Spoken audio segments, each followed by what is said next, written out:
So when you're starting, the number one thing you need to remember is how to moisturize the face. If there's any dry spots, like you can see right here, she has a little bit of flakiness and redness. So that's the number one thing. You don't just start with foundation, you start with the skin. And that's something that a lot of people sometimes forget. So you wanna make sure that you have two different types of moisturizers on hand. The thing that I love is this kind of goes for everybody. Okay, so this is my favorite because not only can it work to kind of transform any foundation into a tinted moisturizer, but it also works on every skin types and is really the perfect base for a foundation. Another one, if you have somebody that has any kind of oiliness in the T-zone, they have one that is a mattifier, but unlike most mattifiers, it doesn't dry out the skin. So it's excellent for men. It's excellent if your photographer wants an incredibly matte finish, but you still want to keep the skin hydrated. So that one's great. But because she has dry skin, we're going to start with the Embryolisse, which is gold. And you always want to start in the middle of the face and then kind of massage. As you can see, really kind of move outwards and massage. It's hard to do this not straight on. But I also like to always kind of give a little bit of a pressure point on the temples that instantly kind of starts to mellow them out, because people can be really nervous when they get in your makeup chair. You want to make sure that you're kind of instantly calming them down. And so slow motions, moving around the face, kind of just giving a nice massage. You'll notice that it instantly kind of just melts them a little bit, makes them feel safe with you. I always put moisturizer and primer on with my hands because then they're getting used to your touch. Sometimes it can be if they're not used to getting their makeup done, very unsettling having somebody come at them with brushes all the time. So the next step is a primer. A lot of people think you can skip this step, but I feel that especially for long shoots, photography, a primer really kind of helps to give the essential base. What it does is it smooths out the pores, kind of blurs any fine lines, and it makes any foundation go on a lot smoother. So we're gonna do the same thing where you start in the middle and move out in just really nice kind of slow movements, making sure you're getting everywhere. If they have dryness on the ears, which some that they can, you can even kind of do that, give a nice little moisturizer. And you can see that the skin already looks really smooth and elegant. People want to rush to foundation, and that's such a mistake, because if you take these extra couple minutes to really make sure that the skin is prepped, the foundation, any foundation you can use, drugstore to high end, is gonna go on so much better and stay so much longer. Okay, so you can tell her skin right now looks really fresh, it's plump, and it's fully prepared for foundation. For basic foundation, for a clean, kind of elegant look, I really like to stick to oil-free kind of hydrating liquid. This one, Kojan Do, is great because it gives really beautifully flawless coverage, and it's made for high definition cameras. So that means that it's going to be specifically working with the filters on your cameras. So that's why I try to use it as much as possible. And it gives a really nice kind of sheer buildable look. Anytime you're working with foundations or creams, for sanitary reasons, I always like to use a little pad. So the key to, and I really want to talk about this, is you can see she has very fair skin on her face, but warmer skin on her chest area. And the mistake that a lot of people make is they'll immediately go to match her face, and then her face will be super pale and her chest area will be warmer. So you'll have the opposite of what we think of as a demarcation. Sometimes people make their face too dark and never match a wider chest. So you always have to be really cognizant of making sure everything is seamless, especially with photography, when right now shoulders are very popular. So we're going to make sure that it's matching and melding into the skin.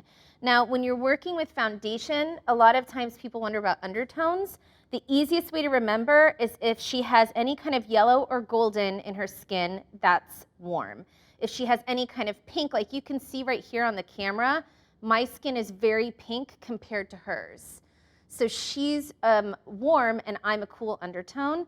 If you have somebody that's kind of the mix of both, that's neutral. And if you're confused, always stick to neutral. So that's kind of the easiest way to remember it. Now, because she's a little bit of light and dark, I'm gonna mix 2 colors. Okay, so as you can see, I mixed 2 colors. And then we're gonna blend those together. And I'm gonna take a brush and blend the 2 colors together. Now, you always wanna start in the center of the skin and move out, because if you start on the outside, all that product is gonna build up on the hairline. So starting in the center, that's where most of the coverage is usually needed anyway. So I kind of like to just, and this isn't pretty like Instagram, how they do all the drops, but you're gonna see. So I'm just kind of blending it with a brush, and I'm gonna do circular motions to kind of just naturally get it in there. And then we'll go over with a moist sponge to really blend it. But you can see how when you're doing it with circular motions, it naturally blends it for you. Instead of sweeping, you're taking off it, and then you can see you're actually getting that demarcation. When you go in circles, it blends it naturally.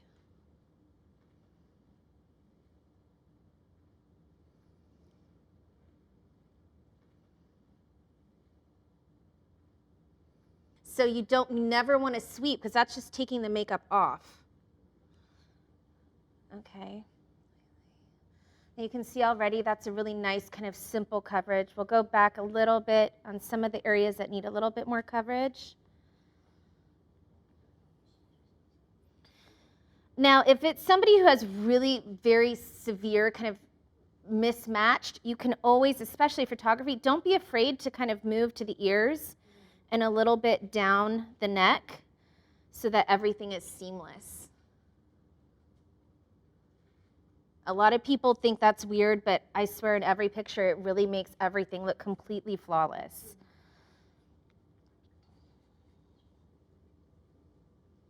And then you're just gonna buff again. Okay, so right now it's already a really kind of gorgeous coverage. If you wanted to make it even more sheer, you could take a beauty blender and a Fix-It spray. And you want the beauty blender to be moist but not completely damp. A lot of people make the mistake and like dunk their beauty blenders in water. This is a lot easier. So when you're applying the beauty blender, you're going to press like this into the skin. You don't want to swipe, you don't want to push, you just kind of want to roll it like a little egg. And what this will do is this kind of really helps to set the foundation, and then to also make sure you're blending anything you missed with that brush. The reason we conceal after foundation is because look how much the foundation already covered. If I went in and did a crazy amount of concealing and then went over with foundation, you're actually over applying. So when you do the foundation first, it takes a lot of that redness that you might have thought you had to conceal away. You're also able to control it more, because if you put the concealer on and then the foundation, you're wiping off half the concealer. So I always do the foundation first. So right now, if this was the look we were going for, we would just move on to concealer and cover any kind of redness or spots. But you can see how pretty this foundation is already on its own. So now we're gonna move on to a light concealer, and you can still use this because it has the foundation on it. So don't be afraid to blend the concealer with the foundation on your palette.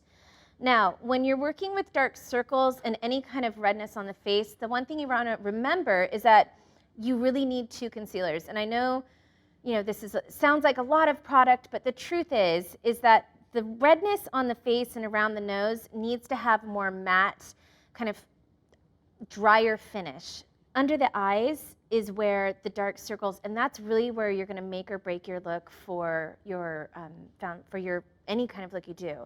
What I've noticed sometimes is that you'll have this fantastic eyeshadow, this beautiful makeup job, but then the dark circles are showing through, and it takes away from the work that you've done on the eyes. So for me, really kind of making sure that the face looks bright and beautiful is 90% of your job, and then everything else is your art. And when you have a beautiful palette, then that art is going to show through. And that's how I think of it. So with dark circles, the two main colors you'll always use is for like people with fair skin like me, you'll use more of a pink tone color corrector. And for more of a warmer skin tone, you'll use a peach tone corrector. If you find someone once again in the middle, don't be afraid to blend those two shades as well. So because she's kind of in the middle, I'm gonna blend two shades. So I'm using the HD, this is my favorite. It really blends seamlessly into the skin, and you can continue to layer it. So it gets a really beautiful sheer finish. So you can see I've blended a couple colors, and then you're gonna take your brush and just blend them together. And like I said, don't be afraid to kind of mix it with the foundation, because that also helps to just make everything really seamless. So when you're applying concealer, I like to start, especially in this corner of the eye. That's where a lot of the shadow comes from when you haven't slept, been working too many hours.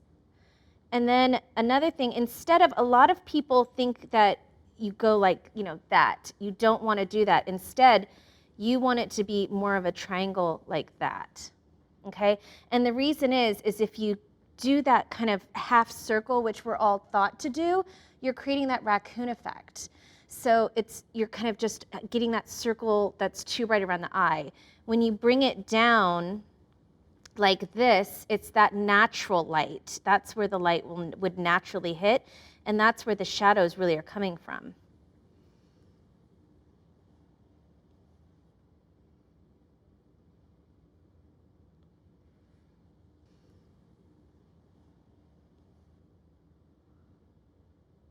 Okay.